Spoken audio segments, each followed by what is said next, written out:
శ్రీ గణేశ శారదా గురుభ్యో నమ.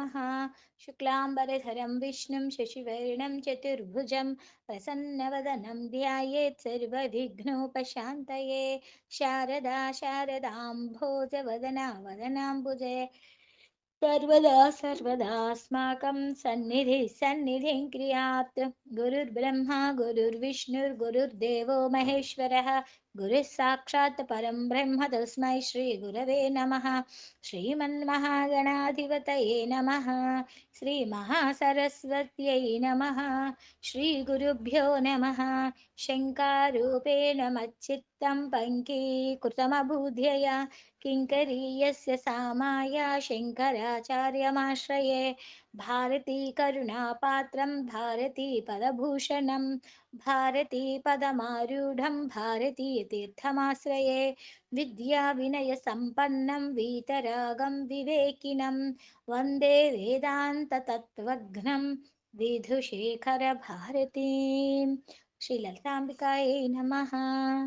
श्रीमूकशङ्करविरचिता మూక పంచశతి పాదారవిందశతకం.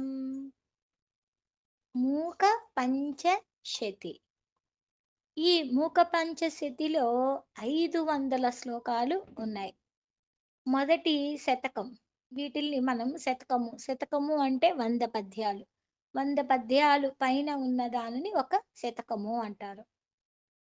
మూకశంకరులకి అమ్మవారు ఇచ్చిన ఆ తాంబూలం చరవణము నోట్లోకి వెళ్ళటంతోటే అమ్మవారి యొక్క వైభవాన్ని మొత్తము ఆర్యాంబ అంటూ ఆర్య ఛందస్సులో శంకరులు వారు, శంకరులు మనకి సౌందర్య లహరి చెప్పిన జగద్గురువులు శంకరులే. చూడండి, ఇద్దరూ శంకరులే. ఆయన్ని ఆది శంకరులు అని అంటాము, వీరిని మూక శంకరులు అని అంటాము. ఇద్దరూ దైవం యొక్క సంకల్పంతోటి పుట్టిన వాళ్ళే.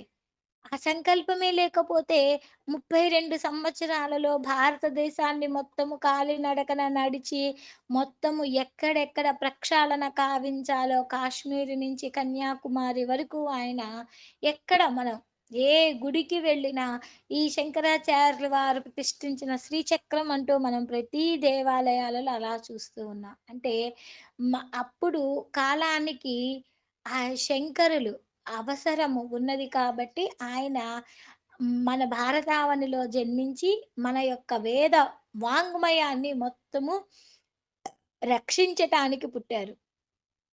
మన కృష్ణ భగవానుడు చెప్తారు, ఎప్పుడైతే అన్యాయం ప్రబలుతూ ఉందో అప్పుడప్పుడు నేను జన్మిస్తాను అంటూ.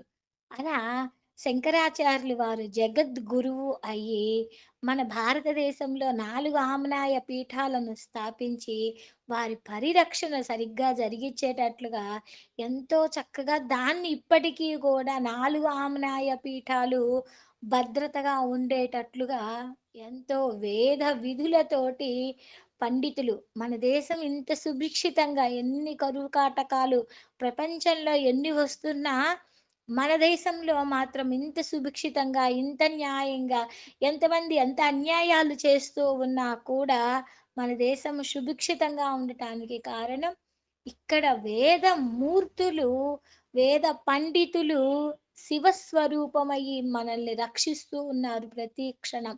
అన్యాయం చేసే వాళ్ళు ఎంతమంది ఉన్నా న్యాయంగా ఉండే వాళ్ళకి న్యాయం జరగాలి, వాళ్ళ వల్ల వీళ్ళు అన్యాయం అయిపోకూడదు అంటూ వేద విధులను నిర్వర్తిస్తూ ఉన్నారు వేద పండితులు.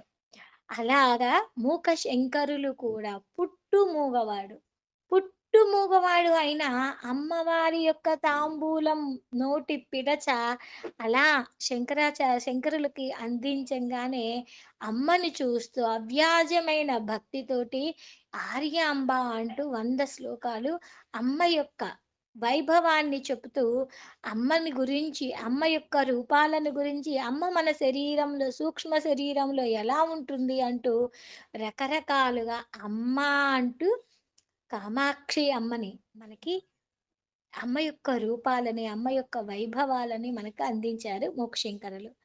అప్పుడు ఆర్య శతకము అయిపోయిన తరువాత అమ్మ యొక్క కటాక్షం, అమ్మ యొక్క కటాక్షం ఎలా కలిగింది? ఆయనకి అమ్మ పాదాలు కనిపించినాయి. అప్పుడు అమ్మ పాదాలను చూసి 100 శ్లోకాలు పలికిన తరువాత అమ్మని స్తుతిస్తూ మొదలుపెట్టాడు శంకరులు. ఆ స్తుతించటం అయిపోయిన తరువాత అమ్మ యొక్క కనులు అలా ఇలా తిప్పిందట. ఆ కనులను చూస్తూ, ఆ కనులను చూస్తూనే 100 శ్లోకాలు పలికాడట. ఆ తర్వాత "అబ్బా! ఎంత చక్కగా పలికావు నాయనా" అంటూ అమ్మవారు ఒక చిన్న చిరునవ్వును నవ్విందట. ఆ చిరునవ్వే అతనికి స్నేహితురాలయిందట ఆ చిరునవ్వు. ఆ చిరునవ్వును చూస్తూ 100 శ్లోకాలు. ఇలా శంకరులు 500 శ్లోకాలను మనకి అందించారు.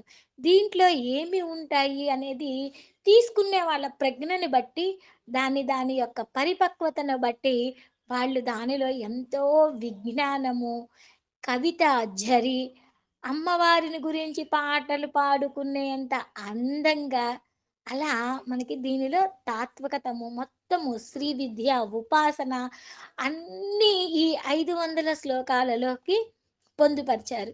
అమ్మ, అయ్య మీద ఉన్న ఒక అవ్యాజమైన భక్తి, ప్రేమ, అమ్మ, నాన్నలు అలా ఎన్నో రకాలైన విభాగాలతో ఉన్నది మొత్తము ఈ 500 శ్లోకాలలో శంకరులు మనకి అందించారు. అసలు ఏమున్నది మొదటి శ్లోకంలో మనకి ఏం చెప్తున్నారు శంకరులు?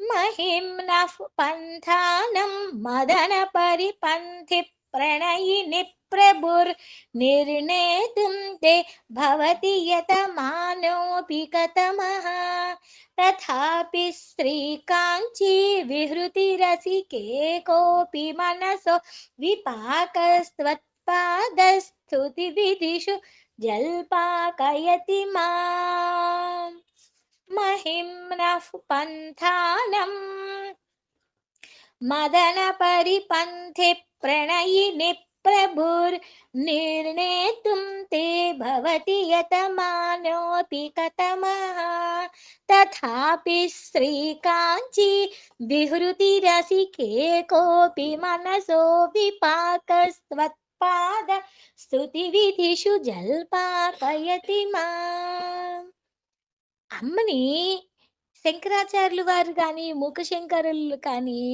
ఎప్పుడు ఒక సంబోధనతోటి పిలుస్తూ ఉంటారు. చాలా అందంగా ఉంటాయన్నమాట.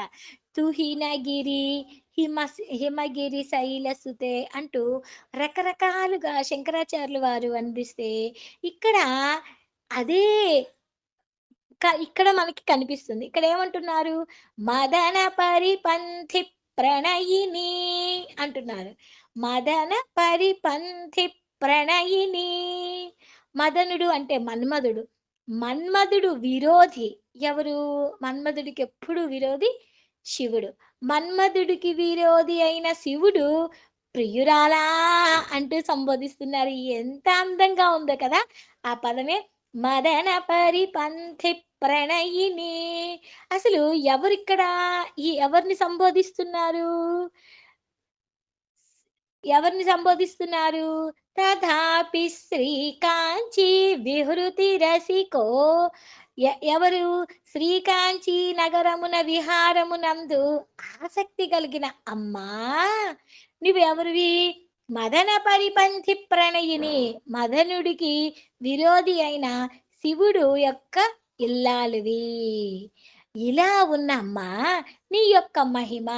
మహిమ్న పంథానం. పంథానం అంటే మార్గం, దారి.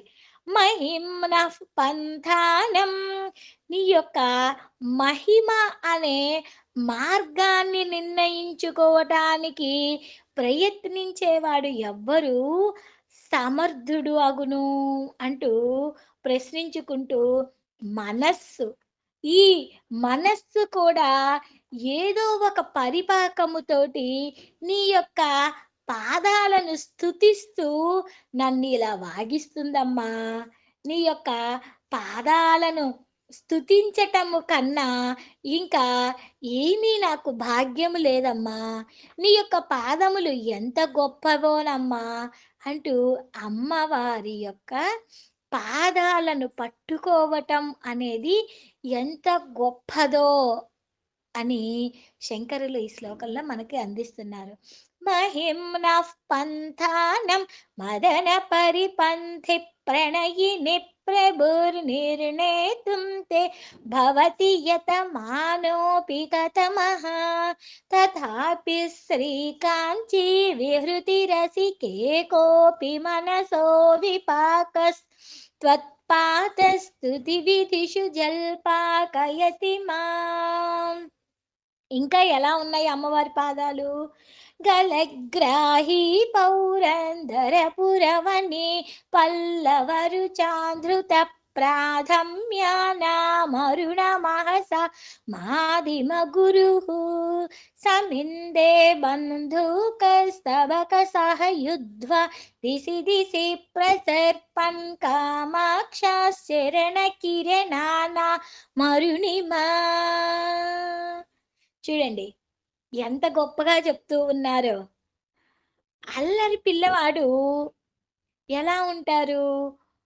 అల్లరి చేస్తూ ఒకళ్ళ గొంతు ఒకళ్ళను పట్టుకొని ఒకళ్ళనొకళ్ళు పిసుక్కునేటట్లుగా పోరాడుతూ ఉంటారు. అవునా? అలా అమ్మవారి యొక్క చరణ కిరణ అరుణిమ ఎంత గొప్పగా ఉందో చెప్తున్నారు. వెలుగులాగా ఉన్నది. ఆ వెలుగులో మనము మొదటిగా చెప్పుకునేది, మనకి వెలుగు ఎక్కడి నుంచి వచ్చేది? అరుణుడు. అరుణుడి వల్ల మనకి మొదటి వెలుగు కాంతులు మనకి విరజిమ్ముతూ ఉంటాయి. మొదటిగా వచ్చే అరుణ కిరణాలే ప్రాధాన్యత వహిస్తూ ఉంటాయి. అమ్మవారి చరణాలు ఎలా ఉన్నది? అరుణుడికే ఆది గురువుగా ఉన్నది. అంటే సూర్య కిరణాలు అన్నీ కూడా శిష్యరికం చేసేటట్లుగా ఉన్నది. మంకెన్న గుత్తులతోటి పోరాడేటట్లుగా ఉన్నది. అమ్మవారి యొక్క ఎరుపు కాంతి, అమ్మ పాదాలకు పెట్టుకున్న ఉన్న ఆ పాదాల కాంతి అన్ని దిక్కులకు ప్రసరిస్తూ అరుణుడిని అలా గొంతు పట్టుకున్నదా అన్నట్లుగా ఉన్నాయమ్మా. అంత వెలుగులు. అంటే ఇక్కడ అరుణుడు అనంగానే మనకి గుర్తుకు వచ్చేది బద్ధకం పోగొట్టుకోవటం. పొద్దున్నే వచ్చే సూర్యకిరణాలు అలా రాగానే మనలోని బద్ధకం పోగొట్టుకొని మనం నిద్ర లెగుస్తాం. అవునా? అరుణుడొస్తేనేగా మనం హాయిగా నిద్రపోయి నిద్ర నుంచి లేచేది. మళ్ళీ అరుణుడు అస్తమించంగానే మళ్ళీ నిద్రపోవటానికి తిని మళ్ళీ పడుకుంటాం. అవునా? అలానే అరుణుడు సూర్య భగవానుడు ఎప్పుడైతే వస్తూ ఉంటాడో మనలో ఒక ఉత్తేజము, ఉల్లాసము అనేది మనలో కలుగుతుంది. అలా ఉత్తేజము, ఉల్లాసము కలిగేటట్లుగా అంతకన్నా ఎక్కువగానే, అంతకన్నా ఎక్కువగానే అమ్మవారి పాద అరుణిమ మనకి కనిపిస్తుంది. ఆ పాద అరుణిమను ఎప్పుడైతే మనం పట్టుకుంటామో మనలో ఉన్న జాడ్యము అనేది వదిలిపోతుంది. అందుకని అరుణుడితోటే రెండో శ్లోకాన్ని శంకరులు మనకి అందించారు. మనలో ఉండే జాడ్యాన్ని పోగొట్టుకోవాలి అంటే ఆ అరుణిమని పట్టుకోవాలి. ఆ ఎరుపుని పట్టుకోవాలి. ఎరుపు ఎప్పుడు మనలో ఒక శక్తిని నింపుతూ ఉంటుందన్నమాట. ఎరుపు అనేది మనకి ఔషధంగా పనిచేస్తుంది. ఎట్లాగా ఔషధం? మన ఎనర్జిటిక్‌గా ఉండటానికి ఆ ఎరుపు అనేది మనకి ఔషధంగా, డి విటమిన్ ఎలాగైతే సూర్యకిరణాల్లో మనకి చక్కటి ఔషధం అవుతుందో, అమ్మవారి పాద కిరణాలలో నుండి వచ్చిన అరుణిమ మనల్ని ఉత్తేజవంతులని చేస్తుంది. గలగ్రాహి పౌరందర పురవని పల్లవరుచ ధృత ప్రాధమ్యానామరుణ మహస మాదిమ గురు సమిందే బంధుకస్తబక సహయుధ్వ దిశి దిశి ప్రసర్పన్ కామాక్షరణ కిరణానామరుణిమా. ఇంకా అమ్మవారి పాదాలు ఎలా ఉన్నాయి అంటే అరుణ కిరణాలకే గురుత్వంగా ఉండేటట్లుగా అమ్మవారి పాదాలు ఉన్నాయి అనేది తెలుసుకున్నాం. ఇక్కడ మూడో శ్లోకానికి వస్తాం. మరాళీనాం యానాభ్యసనకలనామూలగురవే దరిద్రాణాం త్రాణ వ్యతికర సురో వ్యతికర सुरोध्यानतरवे तमस्काण्डप्रौढिप्रकटनतिरस्कारपटवे जनोऽयं कामाक्षशरणनलिनाय స్పృహయతే. ఇక్కడ అమ్మవారి పాదాలు ఎలా ఉన్నవి? మరాలీనాం అంటున్నారు. మరాలీనాం అంటే ఆడహంసలు. ఆడహంసలు అంతఃపురములోనే శివుడికి తప్ప మిగిలిన పురుషులకెవ్వరికీ ప్రవేశం లేదు. ఆఖరికి అమ్మవారి అంతఃపురంలో పశుపక్షాదులకు కూడా ప్రవేశం లేదు. అలా ఉన్న అమ్మవారి పాదాలు ఎంత గొప్పగా ఉన్నాయి అంటే దరిద్రులను రక్షించేటట్లుగా ఉన్నాయి. దరిద్రులను సంపన్నులను చేసేటట్లుగా ఉన్నాయి. అంధకారాన్ని మొత్తము తిరస్కరించేటట్లుగా అరుణత్వాన్ని మనకి కలిగించి సూర్యత్వంని మనలో నిండేటట్లుగా ఉన్నాయి. చూడండి. మరాళీనాం యానాభ్యసనకలనామూలగురవే దరిద్రాణాం త్రాణ వ్యతికర సురోధ్యానతరవే తమస్కాండ ప్రౌఢి ప్రకటన తిరస్కార పటవే జనోయం కామాక్ష శరణ నలినాయ సృహయతే. వహంతి సైందూరీం సరణిమవనమ్రామరపురీ పురంధ్రి సీమంతే కవికమలబాలార్కసుషమా త్రయీ సీమంతిన్యాస్తనతటనిచోళారుణపటీ విభాంతి కామాక్షః పదనలిన కాంతిర్విజయతే. వహంతి సైందూరీం పవ వహంతి సైందూరీం సరణి మవనం రామరపురీ పురంధ్రీ సీమంతే కవికమల బాలార్కసుషమా త్రయీ సీమంతిన్యస్తనతటనిచోళారుణపటీ విభాంతి కామాక్షః పదనలిన కాంతిర్విజయతే. ఇక్కడ ఏం చెప్తున్నారు శంకరులు అంటే అమ్మవారి యొక్క పాదాలు కాంతి, ఆ పాద పద్మ కాంతి సర్వోత్కర్షణంగా విరాజిల్లుతున్నది అంట. ఎలాగా? వేద విద్య అనే ముత్తైదువు చక్కగా నిండుగా రవిక కప్పుకున్నట్లుగా ఉన్నదంట. ఎట్లా ఉన్నది ఇంకా?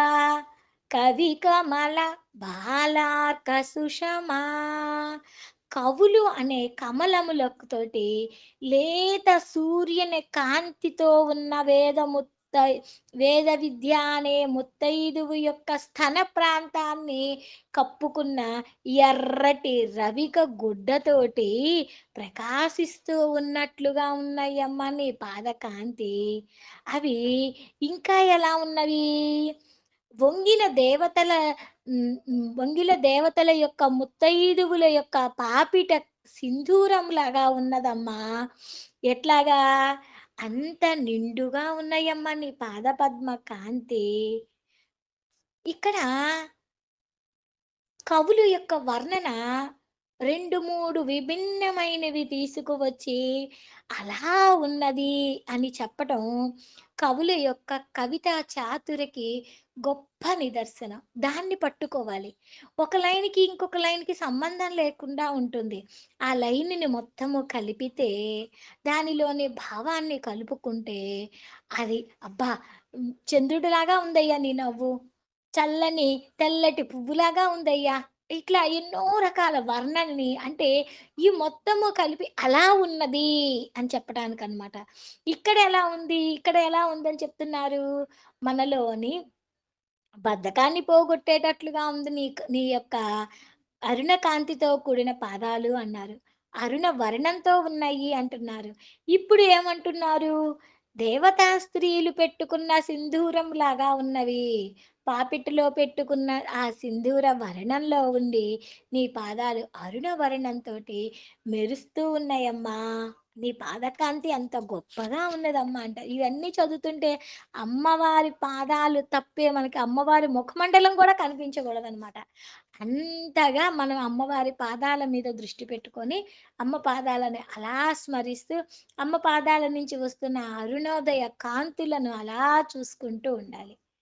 प्रणम्रीभूतस्य प्रणयकलहस्तस्रमनस स्मर्या रातेश्चूडानियतिगृहमेधि हिमकरः ययोः सान्द्यां कान्तिं वहति सुषमा शा सुषमाभिश्चरणयोस्तयोर्मे कामाक्षा హృదయమపతంద్రం విహరతాం. ఒక్క నిమిషం ఉండండి. షానా, షూనా అక్కడ ఒక అక్షరాన్ని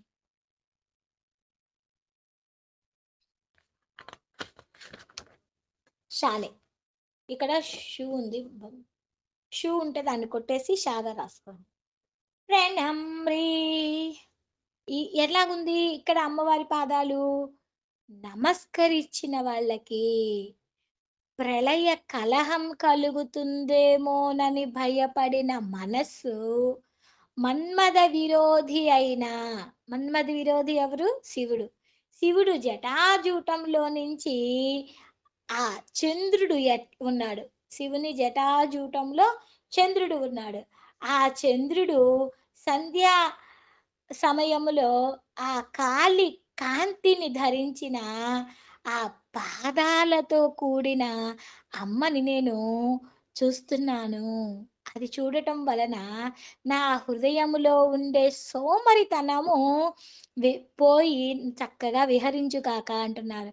ప్రణయ కలహము కలుగుతున్నప్పుడు ఏమవుతుంది? శివుడు అమ్మవారి పాదములలో ధరించాడట. శివుడు ఒకసారి జాగ్రత్తగా వినండి. ప్రళయ కలహం కలుగునప్పుడు భయపడిన శివుడు అమ్మవారి పాదముల నందు తన శిరస్సును ధరించాడు అంటున్నారు. అంటే అమ్మవారి పాదములందలి సంధ్యారుణ కాంతిని శివుడు జటాజూటములో ఉండే చంద్రుడు గ్రహించి ఎర్రగా అయ్యాడట. ఆ ఎర్రని అమ్మవారి పాదములు అలా ఉన్న అవి చూడగానే నా హృదయములో నా సోమరితనాన్ని వీడిపోవు కాక అంటున్నారు. శివుడు ఎలా ఉంటాడు?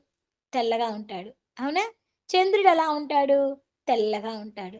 శివుడు సారీ ఎలా సాత్వికుడు. తెలుపు సత్వగుణానికి సంకేతం. అలా ఇప్పుడు అమ్మవారి యొక్క వియోగం భరించలేకపోతూ ఉన్నాడు. శివుడు నెత్తిన గంగ అనే మరి స్త్రీని ధరించాడు. అపరాధం చేసినప్పుడు మీకు 'సౌందర్యలహరి'లో ఒక శ్లోకంలో చెప్పాను గుర్తుందో లేదో. ఆహ్, అమ్మ దగ్గరికి వచ్చి గంగా గంగా అని చెప్పాను. పార్వతి అని బోయి ఒక్కసారి గంగా అని పిలిచాడు. గంగా అని పిలిచేసేసరికి ఆమెకి కోపమొచ్చింది. నా పేరు తలవకుండా గంగ పేరు తలుస్తావా అని. ప్రళయ కలహం మొదలైంది ఇద్దరిలో. ప్రళయ కలహం మొదలవ్వంగానే ఏమైంది చక్కగా అమ్మవారు అంతఃపురంలో ప్రళయ కలహపు గదిలోకి వెళ్ళిపోయింది. అయ్యవారు మరేం జేస్తారు? ఆ అమ్మని సమీపించాడు పాదాల దగ్గరికి. ఆ పాదాల దగ్గరికి సమీపించంగానే అపరాధం చేసిన బాధతోటి అమ్మవారిని సమీపించంతోటే శిరస్సుని తడుముకున్నాడంట. తన అపరాధాన్ని స్మరించమని ఆమె పాదాలను తన తలపై మోపాడట. అమ్మవారు కోపంతో కలహించి తనకి దూరమవుతుందేమో, ఆమె విరహము కలుగుతుందేమో అని భయపడి అలా అమ్మ దగ్గరికొచ్చాడట. శివుడు, చంద్రులు ఇద్దరూ కూడా సోములు. అంటే ఇద్దరు తెల్లగానే ఉంటారు గదా! మనస్సులో ఒక రాగం అనేది ఏర్పడి, అమ్మవారి పాదములును శివుడి తలకి అలా మోపటము వలన శివుడి తలలో ఉన్న ఆ చంద్రుడు ఎర్రగా అయిపోయాడంట. అందుకని ఆ ఎరుపు ఏదైతే ఉందో, ఆ ఎరుపు మా హృదయంలోనికి ప్రవేశించి, మాలోని సోమరితనాన్ని వీడుగాక అంటూ ఎంత అందంగా ఒక్కొక్క భావము మనము తెలుసుకుంటూ ఉంటే, ఆ ప్రళయ కలహము, వారిద్దరూ అలా ముచ్చటించుకోవటం, అమ్మవారి పాదాలు, శివుడి శిరస్సు మీద గంగ, ఆ గంగమ్మతో జటాజూటములనే గుడిసెలోకి ఇరుక్కున్న చంద్రుడు. వీళ్ళందరూ అలా మన స్మృతి పదములోకి ఈ శ్లోకాలను చదువుతూ ఉంటే, ఆ భావంతో గనక మనస్సు అలా పరవశించిపోతూ శ్లోకాలను చదవండి. ఓకేనా? అప్పుడు అసలు తాదాత్మ్యం చెందుతాం. ఎప్పుడెప్పుడు అమ్మ పాదాలను చూస్తామా? నిజంగా అమ్మ పాదాలు ఇంత గొప్పగా ఉంటాయా? అమ్మ పాదాలను ఎప్పుడెప్పుడు మనం దర్శిస్తామా? అంటూ మన మనస్సులో అమ్మ పాదాల వైపుకే తహతహలాడిపోతూ ఉంటుంది. అలా వెళ్ళాలి. అలా మన మనస్సు అమ్మ పాదాల చెంతకు వెళ్ళి, ఈ శిరస్సుని అలా అమ్మ పాదాల మీదకి మోపి, అమ్మ పాదాల మీద ఉండే లత్తుక ఏదైతే ఉంటుందో, అది చక్కగా మనం నుదుటి మీద తిలకములాగా అయి, ఆ చల్లదనము, ఆ అమ్మ పాదాలలోని అరుణ కాంతి అలా మన మనస్సులోకి చేరి హాయిని కొలపాలి. అది. అలా లీనమవ్వాలి. అలా లీనమవుతూ మనము శ్లోకాలు ఎప్పుడైతే చదువుతూ ఉంటామో, మనస్సు పారవస్యం చెందుతుంది. మనస్సు ఎప్పుడైతే పారవస్యం చెందుతూ ఉందో, ఈ లౌ ఈ లౌకికమైన విషయాల మీద మనకిక భ్రాంతి అనేది ఉండదు.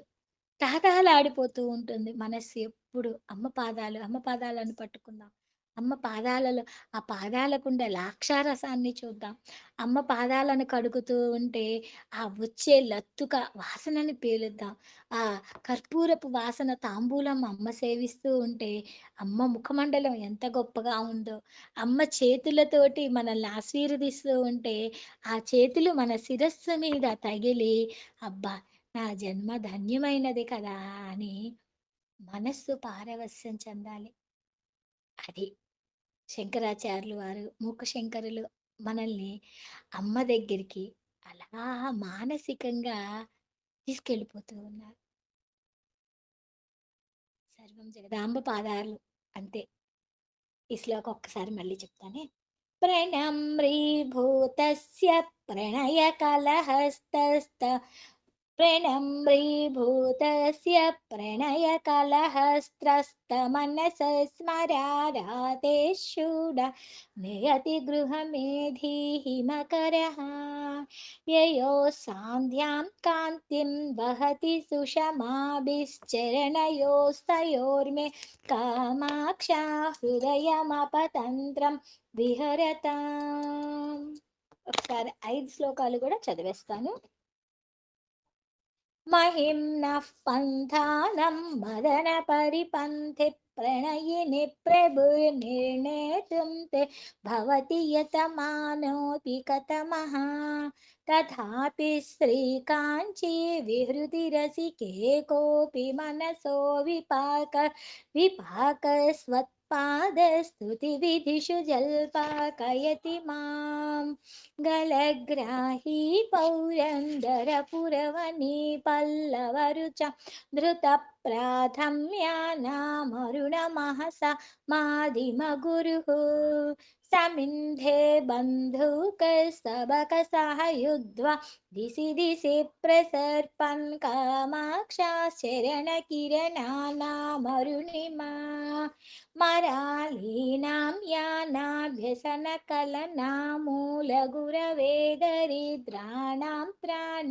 व्यतिकरसुरोद्यानतरवे तमस्काण्ड प्रौढे प्रकटनतिरस्कारपटवे जनोऽयं कामाक्षा शरणनलिनाय स्पृहयते वहन्ति सैन्दूरीं सरणिमवनं पुरन्द्रे सीमन्ते कविकमलबालार्कसुषमा त्रयीतीमन्तिन्यस्तनतटनिचोलारुणपटी विभान्ति कामाक्ष्याः परनलिनकान्तिर्विजयते प्रणम्भ्रीभूतस्य प्रणयकलहस्तस्त्रमनसः स्मरारातेश्चूड नियतिगृहमेधि मकरः ययोः सान्ध्यां कान्तिं वहति सुषमाभिश्चरणयोस्तयोर्मे